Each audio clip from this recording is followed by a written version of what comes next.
आप सभी लोगों को नमस्कार। चलिए शुरू करते हैं अपने अगले सेट ऑफ क्वेश्चंस के साथ। लेकिन वो क्वेश्चंस कराने से पहले ये हमारे सामने 4 बोर्ड पे क्वेश्चन लिखे हैं जिसमें हमने कायरल सेंटर को गलत तरीके से बताया है। ठीक है, वो गलती होगी जल्दबाजी में, लेकिन थोड़ा सा ध्यान दो। अगर मैं सबसे पहले इस सवाल में बात करता हूँ, मैंने आपको बताया था कि इसमें कायरल सेंटर है, लेकिन इसमें आपके पास कायरल सेंटर नहीं है। कैसे, ध्यान समझना। अगर मैं इस कार्बन की बात करता हूँ तो ये कार्बन पर क्या लगा है, Ame लगा है और क्या लगा है, H लगा है। लेकिन जब मैं थर्ड ग्रुप की तरफ जाऊंगा तो यहाँ पर भी Ame है और यहाँ पर भी Ame है, तो दोनों सेम आ रहे हैं थर्ड और फोर्थ ग्रुप। तो इसका मतलब ये कायरल सेंटर नहीं है। जो आप यहाँ पर लगा रहे हो वैसा ही आपको यहाँ लगाना है। यहाँ पर थर्ड और फोर्थ ग्रुप सेम हो जाएंगे और इस वाले केस में भी थर्ड और फोर्थ ग्रुप सेम हो जाएंगे। तो हम बोलेंगे यहाँ पर हमारे पास कायरल सेंटर प्रेजेंट नहीं है। तो इस बात को आप सभी लोग सही कर लो। ऐसे ही इस सवाल में देखो, जब भी आपके पास ऐसे सवाल आ जाएं जहां पे डैश वेज लिखा हो, अगर आपको कायरल सेंटर बताना हो तो आप उसको सिर्फ क्या करो, सिग्मा बॉन्ड के साथ जोड़ लो, उससे फिर क्लैरिटी ज़्यादा अच्छी हो जाएगी। जब आप सिग्मा बॉन्ड के साथ जोड़ लोगे ऐसे, तो अब आप मुझे बताओ क्या यहाँ पर कायरल सेंटर होगा, ये Ame है, यहाँ पर H होगा, ये दो ग्रुप अलग हो गए, लेकिन यहाँ पर भी Ame लगा है, यहाँ पर भी Ame लगा है। अब ये डैश वेज से आपको थोड़ी सी दिक्कत हो सकती है सोचने में, लेकिन ये दिक्कत नहीं होने वाली जब आप इसको सिंगल बॉन्ड या सिग्मा बॉन्ड से रिप्लेस कर दोगे। तो अगर हम देखें ध्यान से तो यहाँ पर भी हमारे पास कायरल सेंटर प्रेजेंट नहीं है। इसको अपनी कॉपी पर सही कर लो एकदम अच्छे से। उसके बाद अगर मैं इस क्वेश्चन को देखता हूँ, ये भी थोड़ा सा गलत हो गया जल्दबाजी में। जब कैसे करोगे, यहाँ पर ये है, यहाँ पर Ame है, यहाँ पर आपके पास क्या है, H ग्रुप है, ये दोनों ग्रुप अलग लगे हैं। लेकिन जब मैं थर्ड ग्रुप की तरफ जाऊंगा तो यहाँ पे सेम आ रहा है फोर्थ ग्रुप के साथ। तो इसका मतलब इस वाले मॉलिक्यूल में भी आपके पास कायरल सेंटर प्रेजेंट नहीं है। बहुत अच्छे से ध्यान से देखो। कैसे, ये ग्रुप अलग है मानता हूं, ये ग्रुप अलग है मानता हूं, लेकिन जब आप यहां जा रहे हो तो यहां पर 1 2 पर मिथाइल ऊपर, 1 2 पर मिथाइल ऊपर, तो थर्ड और फोर्थ सेम आ रहे हैं, इसलिए यहां पर भी कायरल सेंटर आपके पास मौजूद नहीं है। ऐसे ही अगर मैं यहां पर देखता हूं, कहीं पर भी देख लो, यहां से देख लो, तो आपके पास Ame और H तो अलग अलग ग्रुप होंगे, लेकिन जब आप यहां जा रहे हो तो Ame ऊपर, यहां जा रहे हो तो Ame ऊपर, थर्ड और फोर्थ सेम आ जा रहे हैं। तो यहाँ पर भी आपके पास कायरल सेंटर प्रेजेंट नहीं है। बोलिए, क्या आपको इतनी बात एकदम अच्छे से समझ में आ रही है? यहाँ तक कोई दिक्कत तो नहीं हो रही है? अगर ये बात आपको अच्छे से समझ में आ रही है तो मैं यही सिखाना चाहता हूँ, कायरल सेंटर समय देखते समय आपके पास चारों ही ग्रुप डिफरेंट होने चाहिए। और ये बात सबसे इंपॉर्टेंट है, जहां पर अगर आपको डैश वेज लिखा हो तो आप डैश वेज को सबसे पहले सिंगल बॉन्ड में कन्वर्ट कर लो, उससे क्लैरिटी ज्यादा हद तक अच्छी हो जाएगी। ठीक है, तो ये बातें मुझे आपको बतानी थी। अब हम स्टार्ट करते हैं नेक्स्ट सेट ऑफ क्वेश्चन। हम लोगों ने 20 क्वेश्चंस कर चुके थे, अब हम 21 क्वेश्चन से स्टार्ट करते हैं अपने लेक्चर्स को। तो आइए अब हम स्टार्ट करते हैं इन कुछ क्वेश्चंस के साथ। तो जो चीजें अभी तक हमने सीखते आ रहे हैं, इन्हीं सब चीजों को अप्लाई करना है और एक एक क्वेश्चन में बहुत अच्छे से इस बार टाइम देंगे। 100 क्वेश्चन करने के बाद हमारे पास बहुत अच्छे एक कमांड आनी चाहिए इन क्वेश्चंस पे, ताकि कैसा भी क्वेश्चन हमारे सामने आए हम उसमें कभी भी ऑप्टिकल एक्टिविटी या कैरेलिटी आसानी से बता सकें। पहला क्वेश्चन हमारे पास 21 नंबर ये है। अगर जरा क्वेश्चन को ध्यान से देखोगे, सबसे पहले कायरल सेंटर के बारे में पूछ रहा है। देखो, अगर मैं कायरल सेंटर बताऊं तो यहाँ पर कैसे बोलोगे, यहाँ पर Ame है, यहाँ पर आपके पास क्या लगा हुआ है, H, दो ग्रुप डिफरेंट हो गए। यहाँ पर आप मूव कर रहे हो तो इस पे CH3 आ रहा है, यहाँ पर आप मूव कर रहे हो तो इस पे CH3 नहीं आ रहा। इसका मतलब यहाँ पर चारों ही ग्रुप अलग हैं।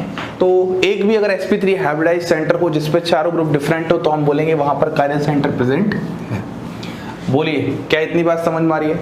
अब हम बात करते हैं POS। अगर हम POS की बात करेंगे तो सबसे पहले अगर आप यहाँ से POS लाने की कोशिश करोगे CH3 वाले पार्ट से, तो ये दोनों आपस में रिफ्लेक्ट नहीं करेंगे, क्योंकि एक Ame ऊपर की तरफ है और एक Ame नीचे की तरफ है। अगर आप यहाँ से प्लेन लाने की कोशिश करोगे तो इस CH3 के यहाँ पर कोई CH3 प्रेजेंट नहीं है जो रिफ्लेक्ट कर सके, तो हम बोलेंगे यहाँ पर कोई भी POS नहीं है। ऐसे ही अगर मैं COS की बात करता हूँ, जब आप यहाँ हो, यहाँ जा रहे हो तो ऊपर की तरफ CH3 है, यहाँ जाओगे तो नीचे की तरफ CH3 नहीं है, तो बस यहाँ पर सेंटर ऑफ सिमेट्री भी नहीं है। अगर प्लेन ऑफ सिमेट्री और सेंटर ऑफ सिमेट्री मौजूद ना हो तो आपकी जो मिरर इमेज होती है वो कैसी होती है, नॉन सुपर इम्पोजिबल। और अगर mirror image non super imposable हो तो मॉलिक्यूल कैसा होता है आपका, कायरल। और अगर मॉलिक्यूल कायरल हो तो वहां पर कंपाउंड कैसा होगा आपके पास, ऑप्टिकली एक्टिव। क्या आपको ये बात समझ में आ चुकी है? ऑप्टिकली एक्टिव कंपाउंड होगा। ऐसे ही हम नेक्स्ट क्वेश्चन की तरफ मूव करते हैं। नेक्स्ट क्वेश्चन में हमारे पास क्या है, जरा ध्यान से देखना। यहाँ पर Me है, यहाँ पर Cl है। सबसे पहले कायरल सेंटर ढूंढते हैं। अगर आप कायरल सेंटर ढूंढोगे तो यहाँ पर क्या है, Cl है, यहाँ पर क्या होगा, H होगा। दो ग्रुप तो डिफरेंट हो गए। यहाँ जब जा रहे हो तो यहाँ कार्बन, यहाँ जब जा रहे हो कार्बन, दोनों Me। तो मतलब जो थर्ड और फोर्थ ग्रुप है वो सेम है, जिसकी वजह से यहाँ पर आपके पास कायरल सेंटर प्रेजेंट नहीं होगा। इस बार गलती बिल्कुल नहीं करेंगे कायरल सेंटर पहचानने में। फिर से समझो, यहाँ पर Cl है, एक ग्रुप अलग है, यहाँ पर H है, ये एक एटम अलग है, तो दो अलग हो चुके हैं। अगर मैं तीसरे की तरफ मूव कर रहा हूँ और चौथे की तरफ मूव कर रहा हूँ तो वो दोनों ही एक जैसे आ रहे हैं। तो थर्ड और फोर्थ दोनों ही सेम ग्रुप हैं, लेकिन sp3 हाइब्रिडाइज सेंटर पर दोनों ग्रुप डिफरेंट होने चाहिए थे, इसलिए यहाँ पर कोई कायरल सेंटर नहीं है। अब अगर मैं POS की बात करता हूँ, POS की बात के लिए मैं ये बोलूँगा कि आप इन दोनों से ही जहाँ पर डिफरेंस है वहाँ से प्लेन खींच दो। अगर आप यहाँ से प्लेन खींचोगे इस तरीके से, जैसे अगर फील करते हैं 1 2 3 4, यहाँ पर Me है, यहाँ पर Cl है, या फिर यहाँ पर Me है, यहाँ पर Cl है, दोनों को इस तरीके से काट दो। Me के साथ रिफ्लेक्ट होगा, Cl के साथ रिफ्लेक्ट होगा, और ये वाला रिंग का पार्ट इस वाले रिंग के पार्ट के साथ रिफ्लेक्ट होगा। इसका मतलब हम बोलेंगे यहाँ पर हमारे पास POS प्रेजेंट है। क्या इसमें COS है? तो आप जरा ध्यान से देखोगे तो यहाँ ऊपर की तरफ Cl आ रहा है, तो यहाँ नीचे की तरफ कोई भी Cl नहीं है, तो यहाँ पर COS नहीं है। अगर एक भी सिमेट्री एलिमेंट प्रेजेंट हो जाए, इसका मतलब जो मिरर इमेज होती है वो कैसी होती है, सुपर इम्पोजिबल होती है। और अगर मिरर इमेज सुपर इम्पोजिबल है तो मॉलिक्यूल कैसा होगा, अकायरल होगा। मॉलिक्यूल अकायरल होगा तो इसका मतलब है ऑप्टिकली इनएक्टिव ही रहा होगा। ये वाली बात आपको एकदम अच्छे से समझनी है। बोलिए, समझ में आ रहा है? अब हम आगे क्वेश्चन की तरफ बढ़ते हैं। इस वाले क्वेश्चन में भी सेम करते हैं। देखो, अगर हम यहाँ पर कायरल सेंटर ढूंढते हैं, ये ग्रुप अलग, और यहाँ पर आपके पास क्या रहा होगा, H ही ग्रुप अलग। लेकिन जब आप जा रहे हो थर्ड और फोर्थ ग्रुप देखने तो दोनों ही ग्रुप सेम है, इसलिए यहाँ पर भी कायरल सेंटर मौजूद नहीं है। और अगर कायरल सेंटर नहीं है, इसके बाद POS देखते हैं, तो फिर से आप अगर यहाँ से लाइन खींचोगे तो आपके पास POS मिल जाएगा। उसी तरीके से समझेंगे 1 2 3 4, यहाँ पर Me ऊपर है, यहाँ पर Cl नीचे है, यही है। यहाँ पर Me ऊपर है, यहाँ पर Cl नीचे है। अगर आप इस तरीके से करोगे तो Me के साथ रिफ्लेक्ट, नीचे वाला Cl नीचे वाले Cl के साथ रिफ्लेक्ट, और ये रिंग का पार्ट इस रिंग के पार्ट के साथ रिफ्लेक्ट। तो हम बोलेंगे यहाँ पर हमारे पास POS है। क्या इसमें COS दिख रही है? नीचे की तरफ Cl है तो ऊपर की तरफ कोई Cl नहीं है, इसमें कोई COS नहीं है। अगर इतनी बात आपको समझ में आ चुकी है, अगर एक भी सिमेट्री एलिमेंट प्रेजेंट हो जाए, इसका मतलब है कैसा होता है, सुपर इम्पोजिबल। इसका मतलब है कैसा होता है, अकायरल। इसका मतलब है कैसा होता है, ऑप्टिकली इनएक्टिव। लास्ट के जो 3 आंसर है वो तो रटे रटाए हैं, उनमें कुछ नहीं है। बस सिमेट्री एलिमेंट को देखना ही सबसे ज्यादा और सबसे बड़ी बात है। ठीक है, इस 24 क्वेश्चन को देखते हैं। फिर से फील करो, क्या यहाँ पर एसिमेट्रिक सेंटर है? फील करो, देखो यहाँ पर आप देखोगे तो ये ग्रुप अलग हो गया, ये ग्रुप अलग हो गया, यहाँ पे Br, यहाँ पर कुछ नहीं, बिल्कुल यहाँ पर एसिमेट्रिक सेंटर मौजूद है। पहली बात। दूसरी, अगर POS की बात करते हैं, अगर हम यहाँ से प्लेन खींचेंगे तो Cl Br के साथ रिफ्लेक्ट नहीं करेगा। यहाँ से खींचेंगे तो कैसे भी कर लो, आपके पास यहाँ पर POS प्रेजेंट नहीं है। COS की बात कर लो भाई, COS भी प्रेजेंट नहीं है, तो यहाँ पर COS भी प्रेजेंट नहीं है। इसका मतलब इसकी जो मिरर इमेज होगी वो कैसी होगी, नॉन सुपर इम्पोजिबल होगी। और अगर mirror image non super imposable है, इसका मतलब मॉलिक्यूल कैसा होगा, कायरल होगा। अगर मॉलिक्यूल आपका कायरल है, इसका मतलब फाइनली ये कैसा होगा, ऑप्टिकली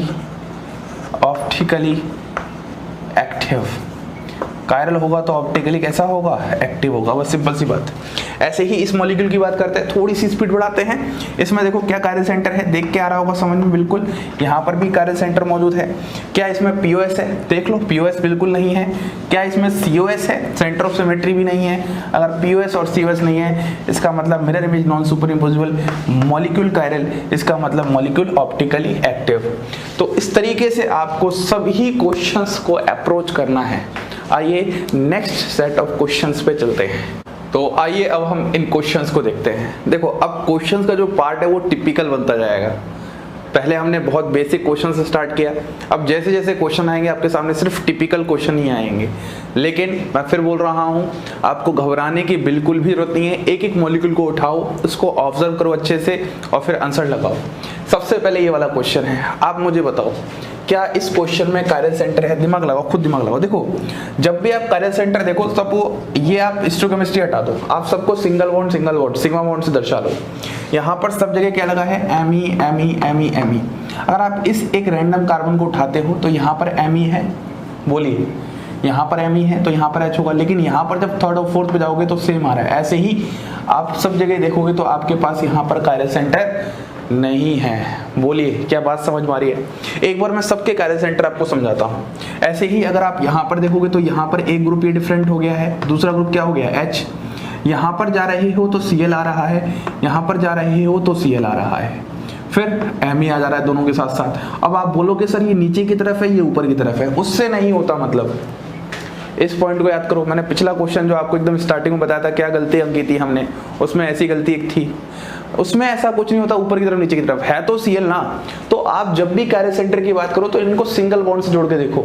यहाँ पर भी Cl है, यहाँ पर भी Cl है, यहाँ पर Me है, तो इसीलिए यहाँ पर भी आपके पास कायरल सेंटर नहीं होगा। इस क्वेश्चन की बात करो, देखो यहाँ पर Me है, यहाँ पर आपके पास H है, दो ग्रुप डिफरेंट, यहाँ पर Me आ रहा है, यहाँ पर Cl आ रहा है। इस बार डिफरेंट हो जाएगा, इसका मतलब यहाँ पर कायरल सेंटर है। इस वाले केस में बात करते हैं, ये वाला Me है, यहाँ पर आपके पास क्या हो जाएगा? H, दो ग्रुप डिफरेंट, यहाँ पर कुछ नहीं, यहाँ पर Me, तो यहाँ पर भी आपके पास कायरल सेंटर है। ऐसे ही यहाँ पर भी Me था, नहीं भी लिखा हो तो Me समझ जाना, तो यहाँ पर भी कायरल सेंटर है। तो यहाँ और यहाँ कायरल सेंटर क्यों नहीं है? उम्मीद करता हूँ आपको समझ में आ चुका है। अब बात करते हैं एक एक क्वेश्चन की। सबसे पहले ये वाला क्वेश्चन है, क्या इसमें POS है? बिल्कुल सर, जितने मर्जी चाहो उतने आपको मैं यहाँ पर POS समझा सकता हूँ। इससे भी काट दो, या फिर इस तरीके से भी आप काट सकते हो, या फिर आप इस तरीके से भी कर सकते हो, या फिर आप इस तरीके से भी कर सकते हो। मतलब किसी भी मॉलिक्यूल में इनफाइनाइट नंबर ऑफ प्लेन्स हो सकते हैं। तो यहाँ पर आपके पास POS प्रेजेंट है।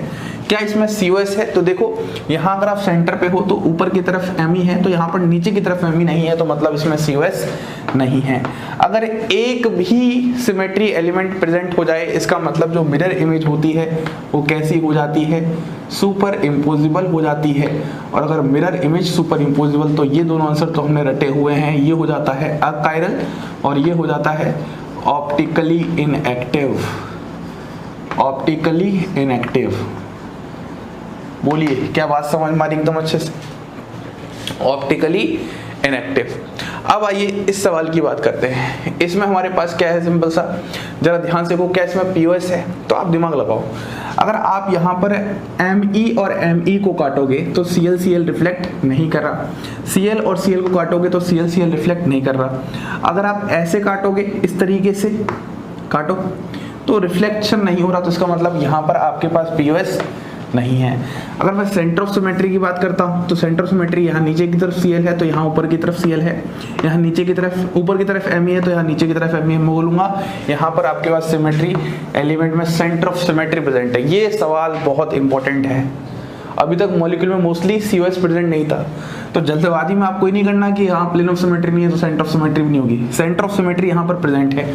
एक भी सिमेट्री एलिमेंट अगर प्रेजेंट हो जाए तो मिरर इमेज कैसी हो जाएगी? Super imposable. अगर मिरर इमेज आपके पास सुपर इम्पोजिबल हो जाएगा, मॉलिक्यूल कैसा हो जाएगा? अकायरल। मॉलिक्यूल अकायरल हो जाएगा, इसका मतलब कैसा हो जाएगा? Optically inactive. Optically inactive. बात समझ में आ रही है? ऐसे ही इस क्वेश्चन में बात करते हैं, प्लेन ऑफ सिमेट्री की बात करते हैं। जरा ध्यान से देखना, यहाँ से काटोगे तो ये दोनों रिफ्लेक्ट नहीं कर रहे, यहाँ से काटोगे तो ये दोनों रिफ्लेक्ट नहीं कर रहे। लेकिन अगर आप इस तरीके से काटोगे, इस तरीके से, तो ये इसके साथ रिफ्लेक्ट नहीं कर रहा। लेकिन अगर आप इस तरीके से काटोगे, देखो आपको बहुत सारी पॉसिबिलिटीज चेक करनी होंगी। अगर आप इस तरीके से काटोगे तो Me के साथ रिफ्लेक्ट करेगा, Cl के साथ रिफ्लेक्ट करेगा। मतलब आपके पास ये वाला प्लेन ऑफ सिमेट्री क्या हो जाएगा? प्रेजेंट हो जाएगा। जरा ध्यान से फील करो, Me के साथ रिफ्लेक्ट, Cl के साथ रिफ्लेक्ट। तो आपको बहुत सारे तरीके से मॉलिक्यूल को ऑब्जर्व करना पड़ेगा। सिर्फ 1 2 3 बार देखकर आपका आंसर नहीं आ सकता। यही गलतियां होती हैं जो आप लोग करोगे पेपर के टाइम। तो इस तरीके से होगा। तो यहाँ पर आपके पास POS प्रेजेंट है। अगर COS की बात करते हैं तो COS यहाँ पर प्रेजेंट नहीं है। यहाँ पर कैसा होगा? ये सुपर इम्पोजिबल होगा। अगर सुपर इम्पोजिबल होगा, मॉलिक्यूल कैसा होगा? अकायरल होगा। अकायरल होगा तो ये फाइनली ऑप्टिकली इनएक्टिव होगा। ऑप्टिकली इनएक्टिव होगा। बात समझ में आ गई। इस सवाल की बात करते हैं, देखो जरा ध्यान से। तो इसमें क्या पीओएस है, तो अगर आप फील करोगे तो यहां से आप पीओएस कर सकते हो, बिल्कुल। तो यहाँ पर हम बोलेंगे आपके पास पीओएस प्रेजेंट है, लेकिन इसमें सीओएस नहीं है। फिर से अगर इसमें एक भी सिमेट्री एलिमेंट प्रेजेंट है तो मिरर इमेज कैसी हो जाएगी, सुपर इम्पोजिबल। इसका मतलब ये कैसा हो जाएगा, अकाइरल। इसका मतलब ये कैसा हो जाएगा, ऑप्टिकली इनएक्टिव, ऑप्टिकली इनएक्टिव। ठीक है, इस सवाल को देखते हैं। इसमें क्या पीओएस है, फील करो एक बार। नहीं है पीओएस, क्योंकि एमई ऊपर की तरफ है, यहाँ एमई नीचे की तरफ है, तो इसमें पीओएस भी नहीं है, इसमें सीओएस भी नहीं है, और फिर इसीलिए ये हो जाएगा non super imposable, non super imposable. तो ये कैसा हो जाएगा, कायरल, और लास्ट में फाइनली कैसा हो जाएगा, ऑप्टिकली एक्टिव, ऑप्टिकली एक्टिव। बोलिए, क्या आपको इतनी बातें बहुत अच्छे से समझ में आ रही है? तो क्वेश्चन में हमें जल्दबाजी नहीं करनी है। जल्दबाजी में क्वेश्चंस में गलतियां हो रही थी, पिछले आपने देखा होगा पिछली बार। अगर आप जरा ध्यान से देखोगे तो यहाँ पर बहुत अच्छे से आपको अब चीजें समझ में आ रही होंगी। एक एक मॉलिक्यूल उठाओ, उसको अच्छे से ऑब्जर्व करो, ऑब्जर्व करने के बाद उसमें सारी चीजें अपने आप आती जाएंगी। और कुछ क्वेश्चंस को ट्राई करते हैं हम यहाँ पर। तो आइए अब हम इन क्वेश्चंस की बात करते हैं। तो सबसे पहले क्वेश्चन नंबर 31 को जरा ध्यान से देखिए आप। तो अगर आप क्वेश्चन 31 को देखोगे, सबसे पहले सब में हम लोग कायरल सेंटर की बात करते हैं, कहाँ पर कायरल सेंटर है और कहाँ पर नहीं है। देखो, अगर मैं रैंडमली इसको उठाता हूँ तो ये ग्रुप अलग है, ये ग्रुप अलग है। यहाँ पर 1 2 पर एमी लगा है, यहाँ पर 1 2 3 पर एमी लगा है। फिर से समझो, एमी अलग है, एच अलग है, यहाँ पर 1 2 पर एमी लगा है, यहाँ पर 1 2 3 पर एमी लगा है, तो इस पर अलग है चारों ही ग्रुप, तो हम बोलेंगे यहाँ पर कायरल सेंटर प्रेजेंट है। ऐसे ही इसके सवाल की बात करते हैं, यहाँ पर एक Cl अलग है, यहाँ पर एक H अलग है, ये अलग ग्रुप है, ये अलग ग्रुप है, तो यहाँ पर भी कायरल सेंटर प्रेजेंट है। ऐसे होंगे सवाल इस तरीके से। इस सवाल की बात करते हैं, जरा ध्यान से देखो। यहाँ पर Cl है, यहाँ पर आपके पास H है, ये ग्रुप अलग है, यहाँ पर Cl ग्रुप अलग है, तो यहाँ पर भी कायरल सेंटर प्रेजेंट है। इस वाले सवाल को देखते हैं, यहाँ पर Cl है, यहाँ पर H है, यहाँ पर देखो ये है 1 2 पर Cl और ये है 1 2 3 4 पर Cl, तो अलग अलग ग्रुप आ रहे हैं, तो यहाँ पर भी कायरल सेंटर प्रेजेंट है। इस वाले सवाल को देखो, यहाँ पर Cl था, यहाँ पर H था, ये दोनों ग्रुप अलग हो गए, 1 2, यहाँ पर 1 2 3 4, तो यहाँ पर भी कायरल सेंटर प्रेजेंट है। बोलिए, क्या आपको ये समझ में आ चुका है कायरल सेंटर सब जगह प्रेजेंट है? तो कम से कम अब कायरल सेंटर देखने में दिक्कत नहीं होनी चाहिए। मैंने जो आपको बात बताई है उसको ध्यान रखो। आपको जब भी किसी पर कायरल सेंटर देखना हो तो उसकी हिस्टोकेमिस्ट्री को पहले हटा दो, डैश वैच को हटाकर उसमें सिर्फ सिंगल बॉन्ड लगा लो, और सिंगल बॉन्ड लगा के देख लो कि जब आप मूव कर रहे हो चारों एटम्स को देखने या चारों ग्रुप्स को देखने, तो क्या वहां पर अलग अलग ग्रुप्स हैं? अगर अलग हैं तो एसिमेट्रिक सेंटर कायरल सेंटर है, नहीं है तो नहीं है। ठीक है, अब बात करते हैं सबसे पहले सवाल की, पीओएस। क्या इसमें आपको पीओएस चमक रहा है? बिल्कुल सर, साफ साफ यहीं से नजर आ रहा है। ये आपके पास पीओएस हो जाएगा अगर ऐसे करोगे, ये दोनों रिफ्लेक्ट कर जाएंगे पार्ट इस तरीके से, तो आपके पास यहाँ पर क्या है, पीओएस प्रेजेंट है। क्या इसमें सेंटर ऑफ सिमेट्री है? नहीं सर, इसमें सेंटर ऑफ सिमेट्री नहीं है। देखो, सेंटर ऑफ सिमेट्री देखना सबसे आसान होती है। एक बार अगर मॉलिक्यूल को अगर आप घूर के देखोगे तो वो खुद ही बता देगा। पीओएस जो है उसको थोड़ा सा देखना पड़ेगा अच्छे से, जैसे आपने पिछले मॉलिक्यूल में देखा हो। अगर एक भी सिमेट्री एलिमेंट मौजूद होता है तो वह कैसा होता है, सुपर इम्पोजिबल होता है, सुपर इम्पोजिबल होता है।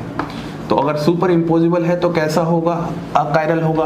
अगर अकायरल है तो कैसा होगा, ऑप्टिकली इनएक्टिव होगा, ऑप्टिकली इनएक्टिव होगा। बोलिए, बात समझ में आ रही है? इस सवाल की बात करते हैं, क्या आपको पीओएस दिख रहा है? बिल्कुल सर, साफ साफ यहाँ से पीओएस दिख रहा है। इस तरीके से करोगे तो ये दोनों रिफ्लेक्ट हो जाएंगे पार्ट। इसका मतलब यहाँ पर आपके पास पीओएस प्रेजेंट है, सीओएस इसमें नहीं है। फिर से वही बात, यदि एक भी सिमेट्री एलिमेंट आपके पास प्रेजेंट है तो मिरर इमेज कैसा हो जाएगा, सुपर इम्पोजिबल। इसका मतलब मॉलिक्यूल कैसा हो जाएगा, अकायरल। इसका मतलब मॉलिक्यूल कैसा हो जाएगा, ऑप्टिकली इनएक्टिव। बोलिए, बात समझ में आ रही है क्या? अगर मैं इस सवाल की बात करता हूँ, इस वाले सवाल में क्या होने वाला है, फील करो क्या इसमें प्लेन ऑफ सिमेट्री है? नहीं सर। देखो अगर आप यहाँ से करोगे तो CL रिफ्लेक्ट नहीं करेगा और कहीं से तो आप कर नहीं सकते, तो इसमें प्लेन ऑफ सिमेट्री नहीं है, इसमें सेंटर ऑफ सिमेट्री भी नहीं है, तो ये कैसा हो जाएगा, नॉन सुपर इम्पोजिबल। ये हो जाएगा आपके पास नॉन सुपर इम्पोजिबल। इसका मतलब यहाँ पर मॉलिक्यूल कैसा हो जाएगा, कायरल, और कायरल है तो ये कैसा हो जाएगा, ऑप्टिकली एक्टिव। बस इस सवाल को जरा ध्यान से देखो। इस वाले सवाल में क्या होगा, क्या आपके पास इसमें प्लेन ऑफ सिमेट्री है? फील करना, अगर आप यहां से ऐसे खींचोगे, फील करो क्या फील आया, ये दोनों पार्ट क्या कर रहे हैं, रिफ्लेक्ट कर रहे हैं कि नहीं कर रहे हैं? तो यहाँ पर आपका प्लेन ऑफ सिमेट्री मौजूद है, सेंटर ऑफ सिमेट्री है ही नहीं। इसका मतलब कैसा हो जाएगा, सुपर इम्पोजिबल हो जाएगा। और यदि ये सुपर इम्पोजिबल हो रहा है, इसका मतलब ये कैसा हो जाएगा, अकायरल। अकायरल हो जाएगा तो optically inactive. Finally last question को जरा ध्यान से देखो। इसमें देखो अगर आप इस तरीके से लाइन खींचोगे तो एक ऊपर है एक नीचे है, तो इसमें कोई प्लेन ऑफ सिमेट्री नहीं है, सेंटर ऑफ सिमेट्री भी नहीं है। इसका मतलब ये कैसा हो जाएगा, नॉन सुपर इम्पोजिबल। और अगर नॉन सुपर इम्पोजिबल, इसका मतलब कैसा हो जाएगा, ये कायरल। कायरल है तो कैसा हो जाएगा, ऑप्टिकली एक्टिव। बस चलिए नेक्स्ट सेट ऑफ क्वेश्चंस को हम लोग देखते हैं। तो आइए अब हम बात करते हैं क्वेश्चन नंबर 36। सबसे पहले हम सभी क्वेश्चन में कायरल सेंटर पहचानना सीखते हैं, उसके बाद मैं आपको करवाऊंगा आगे क्वेश्चंस। देखो सबसे पहले अगर मैं पहले सवाल में कायरल सेंटर की बात करता हूं तो आपको समझ में आ रहा है, यहाँ पर देखो ये वाला Cl ग्रुप है, यहाँ पर H ग्रुप है, ये तो दोनों डिफरेंट है, लेकिन जब आप थर्ड और फोर्थ की तरफ मूव करोगे तो सेम आ रहा है। यदि ये नीचे की तरफ भी होता तब भी वहां पर कायरल सेंटर नहीं होता। मैंने आपको हमेशा बोला है स्टोइकोकेमिस्ट्री हटाकर सिंगल बॉन्ड लगाकर देखा करो, जब आप ऐसा करोगे तो यहाँ पर कायरल सेंटर नहीं है। इस सवाल को देखते हैं, फील करते हैं। यहाँ पर Me है, यहाँ पर जा रहे हो थर्ड पर Me आ रहा है, यहाँ पर जा रहे हो 2 पर Me आ रहा है, यहाँ पर तो H अलग था ही, इसका मतलब यहाँ पर कायरल सेंटर प्रेजेंट है। इस वाले सवाल में भी सेम वही बात होगी, देखो सेम वही बात ऊपर वाली होगी, तो यहाँ पर भी कायरल सेंटर प्रेजेंट है। तो अब तो थोड़ी स्पीड आ चुकी होगी कायरल सेंटर में। इस सवाल को देखो, ये दोनों ClBr, यहाँ पर भी कायरल सेंटर है, यहाँ पर भी कायरल सेंटर है, ऐसे ही इन दोनों में भी ClBr कायरल सेंटर प्रेजेंट है। तो ये बात हो चुकी है कायरल सेंटर की। अब जो मेन प्रॉब्लम है वो है POS और COS में। तो आप जितना प्रैक्टिस कर पाओगे उतना आपको ये आसान लगेगा। अगर मैं इस क्वेश्चन की बात करता हूँ, मुझे बताओ क्या प्लेन ऑफ सिमेट्री चमक रहा है क्या? बिल्कुल सर, बिल्कुल। देखो यहाँ पे इस तरीके से प्लेन ऑफ सिमेट्री चमक रहा है। अगर प्लेन ऑफ सिमेट्री चमक रहा है तो हम बोलेंगे राइट। इस तरीके से दोनों Cl कट जाएंगे, इस तरीके से अगर ऊपर है। COS प्रेजेंट है क्या? नहीं सर, COS प्रेजेंट नहीं है। अगर एक भी सिमेट्री एलिमेंट प्रेजेंट है, इसका मतलब ये कैसा हो जाएगा, सुपर इम्पोजिबल। कैसा हो जाएगा, सुपर इम्पोजिबल।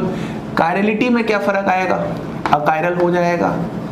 और ऑप्टिकल एक्टिविटी में क्या हो जाएगा, ऑप्टिकली इनएक्टिव हो जाएगा। क्या आपको इतनी बात एकदम अच्छे से समझ में आ चुकी है? अगर हम 37 नंबर सवाल की बात करते हैं, 37, तो 37 में हमारे पास क्या है, फिर से वही समझते हैं। क्या इसमें प्लेन ऑफ सिमेट्री है? आप इस तरीके से इसको काटो तो ये दोनों रिफ्लेक्ट नहीं कर रहे। अगर इस तरीके से काटोगे तो ये दोनों रिफ्लेक्ट, बोलिए करेंगे कि नहीं करेंगे? आप चीज़ों को फील करो ना। अगर आप इस तरीके से करोगे लेकिन यहाँ पर डबल बॉन्ड है ना, तो यहाँ पर आपके पास प्लेन ऑफ सिमेट्री नहीं है। ये बात बहुत बहुत बहुत इंपॉर्टेंट बात है। यहाँ पर प्लेन ऑफ सिमेट्री नहीं है। आप करके देखो ना, इलेक्ट्रॉन डेंसिटी डबल बॉन्ड की क्या होगी, नहीं बटेगी ना इक्वल पार्ट्स में। ठीक है, क्या इसमें COS है? फील करते हैं, यहाँ पर जा रहे हैं Me ऊपर, तो नीचे की तरफ कुछ नहीं है, तो यहाँ पर COS भी नहीं है। तो हम बोलेंगे अगर कुछ भी प्रेजेंट नहीं होता तो इसका मतलब वो कैसा होता है, नॉन सुपर इम्पोजिबल होता है। और यदि वो नॉन सुपर इम्पोजिबल है तो इसका मतलब वो क्या है, आपके पास कायरल है। और अगर कायरल है तो इसका मतलब वो क्या है, आपके पास ऑप्टिकली एक्टिव है। ऑप्टिकली एक्टिव है। इतनी बात आपको अच्छे से समझनी है। इस सवाल की बात करते ही इंटरेस्टिंग सवाल है। इसमें पहली बात तो आपको कोई भी POS नहीं मिलने वाला, क्रॉस कर दो। अब COS को फील करना, यहाँ से आप इस तरफ जाओगे Me प्लेन में ही है, अगर डिफेंड नहीं किया। यहाँ पर आप जा रहे हो, इस तरीके से, तो ऊपर एमी, यहाँ पर आप जा रहे हो नीचे एमी, यहाँ आप जा रहे हो डबल बॉन्ड, यहाँ जा रहे हो डबल बॉन्ड, इसका मतलब यहाँ पर सेंटर ऑफ सिमेट्री प्रेजेंट है। ये बेहतरीन पॉइंट था। कभी कभी सेंटर ऑफ सिमेट्री धोखा दे जाता है। अगर एक भी सिमेट्री एलिमेंट मौजूद है इसका मतलब ये कैसा हो जाएगा, सुपर इम्पोजिबल, और यदि ये सुपर इम्पोजिबल हो जाएगा इसका मतलब ये कैसा हो जाएगा, अकायरल, और यदि ये अकायरल हो जाएगा तो ये कैसा हो जाएगा, ऑप्टिकली इनएक्टिव। कभी कभी गलतियां हमसे यही लिखने में आती है, सुपर इम्पोजिबल मतलब कायरल मतलब ऑप्टिकली एक्टिव। वो एक्चुअली होता है ना, दिमाग में चीजें कभी कभी होता है ना, ज्यादा खुशी हो जाती है, उस चक्कर में भूल जाते हैं। इसको देखो, क्या इसमें पीओएस है? नहीं, मुझे तो नहीं दिख रहा भाई। क्या इसमें सेंटर ऑफ सिमेट्री है? मुझे तो नहीं दिख रही, आपको दिख रही है तो बता देना। नॉन सुपर इम्पोजिबल, इसका मतलब कायरल, इसका मतलब ऑप्टिकली इनएक्टिव नहीं होगा, ऑप्टिकली एक्टिव होगा। लास्ट वाला सवाल देखो, फिर से वही सवाल, पीओएस मुझे नहीं दिख रहा, सीओएस मुझे नहीं दिख रहा, आपको भी नहीं दिखना चाहिए। और यहाँ पर क्या हो जाएगा, non super imposable, non super imposable, non super imposable. इसका मतलब अगर ये नॉन सुपर इम्पोजिबल है तो ये भी कायरल है, और अगर ये कायरल है तो इसका मतलब ये भी ऑप्टिकली एक्टिव है। तो देखिए कितने बेहतरीन सवाल कितने आसानी तरीके से हो जा रहे हैं। यही सवाल आएंगे जब पेपर में, तो आप इसी में घबराना बिल्कुल भी नहीं है। हम बहुत प्रैक्टिस कर रहे हैं, ऊपर वाला सब देख रहा है हम किस तरीके से पूरा चार्ट बनाकर कर रहे हैं एकदम अच्छे से। ठीक है, और कुछ देखते हैं सवालों को। तो आइए अब हम इन क्वेश्चंस को देखना स्टार्ट करते हैं। सबसे पहले हम क्वेश्चंस में कायरल सेंटर ही ढूंढना स्टार्ट करेंगे, क्योंकि गलतियां हुई थी हमसे वो वाली, तो अब गलतियां सबसे पहले खत्म करनी है। 41 सवाल देखो, अगर 41 को आप जरा ध्यान देखोगे तो यहाँ पर क्या है, Cl है, यहाँ पर H एक डिफरेंट ग्रुप, यहाँ जा रहे हो तो आपके पास ये Br थर्ड और फोर्थ सेम ग्रुप आ रहा है, इसका मतलब यहाँ पर कायरल सेंटर नहीं है। बोलिए क्या समझ में आया? फर्स्ट और सेकंड ग्रुप तो डिफरेंट है Cl और H, लेकिन जो थर्ड और फोर्थ ग्रुप है वो सेम Br की तरफ ही आ रहा है और सेम डिस्टेंस पे है, इसका मतलब वहां पर कायरल सेंटर नहीं है। ऐसे ही अगर आप बात करोगे, यहाँ पर ये Cl अलग है, यहाँ पर H अलग है, ये यहाँ जा रहा है, यहाँ जा रहा है, सेम आ रहा है, इसका मतलब यहाँ पर भी कायरल सेंटर प्रेजेंट नहीं है। इस वाले में देखो इसमें समझना, यहाँ पर Me है, यहाँ पर H है, यहाँ पर 1 2 पे, यहाँ पर 1 पे, इसका मतलब यहाँ पर कायरल सेंटर प्रेजेंट है। इस वाले केस में आप कहीं पर भी देख लो, इस जगह देख लो, यहाँ NH था, यहाँ C डबल बॉन्ड हो, यहाँ Me है, यहाँ पर क्या था, S था, यहाँ पर भी कायरल सेंटर है। यही सेम केस है एकदम एज इट इज, यहाँ पर भी कायरल सेंटर है। तो कायरल सेंटर देखना आ रहा है क्या? अब तो कोई दिक्कत नहीं है, वो गलती हो चुकी थी जल्दबाजी में यार, अपन बोला था ना कि अगर, और सबसे अच्छी बात है मुझे खुशी हुई थी कि आप में से 2-3 लोगों ने मैसेज करके बताया कि सर यहाँ पर ऐसा, इससे ये पता चलता है कि आप कितना मतलब स्टार्ट में पढ़ते हो तो कितना मतलब अच्छे से देख कर पढ़ते हो। ऐसा नहीं कुछ भी पढ़ा दिया और उसको आप मानते जाते हो। कभी कभी गलतियां हमसे भी हो जाती हैं, उन गलतियों को आप मुझे पक्का मैसेज किया करो, मैं वहां पर वो रिप्लाई देने की कोशिश करूंगा। जैसे कि आज मैंने स्टार्टिंग में आकर बताया क्या सही है क्या गलत है। हाँ, वो बात अलग है, असाइनमेंट पर अपन नहीं कर पा रहे, वो जब मैं कराऊंगा तो उसमें भी अच्छे से बताऊंगा, एक एक बात को समझाऊंगा, जल्दबाजी नहीं, थोड़ा सा इस पर भी टाइम लग रहा है इसलिए चीज हो जा रही है। बोलिए समझ में आ रहा है क्या? अब अपन बात करते हैं एक एक क्वेश्चन की। सबसे पहले क्या इसमें पीओएस है? बिल्कुल सर, यहाँ से लाइन खींचो, यहाँ से, तो इसमें आपके पास पीओएस है। क्या इसमें सीओएस है? नहीं सर। अगर एक भी सिमेट्री एलिमेंट प्रेजेंट हो इसका मतलब क्या होता है, वो सुपर इम्पोजिबल होता है। बिल्कुल सही बात है।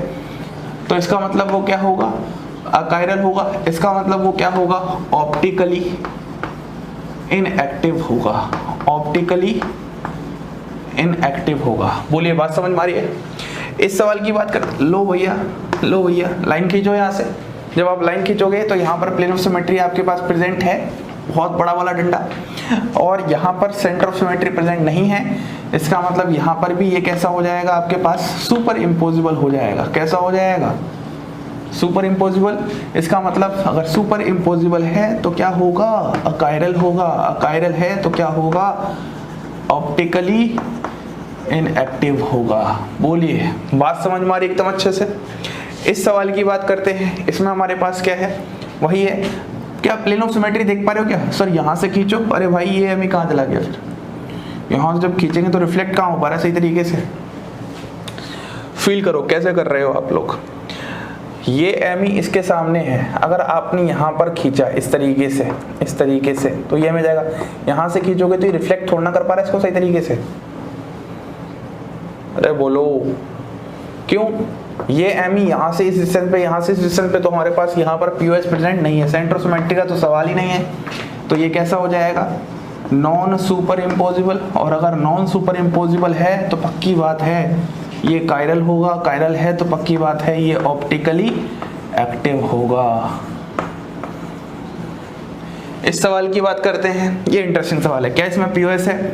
करो, अगर आप यहाँ से काटोगे तो यहाँ NH है, यहाँ C डबल बॉन्ड हो, कुछ भी करके देख लो, यहाँ पर पीओएस नहीं है, CUS भी नहीं है। कैसे CUS नहीं है? देखो, अगर सेंटर में हो, यहाँ पर ऊपर की तरफ ME है तो यहाँ पर नीचे की तरफ आना चाहिए, लेकिन यहाँ पर ऊपर की तरफ है, CUS भी नहीं है, non super imposable, chiral, optically active. ठीक है, लास्ट सवाल देखो, ये इंटरेस्टिंग है। क्या इसमें पीओएस है? B से प्लेन काटो, यहाँ से कहीं से भी प्लेन काटो, आपके पास प्लेन ऑफ सिमेट्री मौजूद नहीं है। क्या इसमें सेंटर ऑफ सिमेट्री है? हाँ, यहाँ ME ऊपर की तरफ है, यहाँ ME नीचे की तरफ है, बिल्कुल। यहाँ NH, यहाँ NH, यहाँ C डबल बॉन्ड हो, यहाँ C डबल बॉन्ड हो। इसका मतलब यहाँ पर सेंटर ऑफ सिमेट्री मौजूद है। एक भी अगर सिमेट्री एलिमेंट मौजूद हो जाए तो वो क्या होता है? सुपर इम्पोजिबल होता है। इसका मतलब वो क्या होता है? कायरल होता है। इसका मतलब वो क्या होता है? ऑप्टिकली इनएक्टिव होता है। बात खत्म, ऑप्टिकली इनएक्टिव। तो ये कुछ सवाल थे हमारे इस लेक्चर में। अब हम नेक्स्ट लेक्चर में भी ऐसे ही कुछ बेहतरीन से सवाल और लेते हैं, ताकि आपकी प्रैक्टिस मैं बहुत अच्छी करवा सकूं इसी ही समय।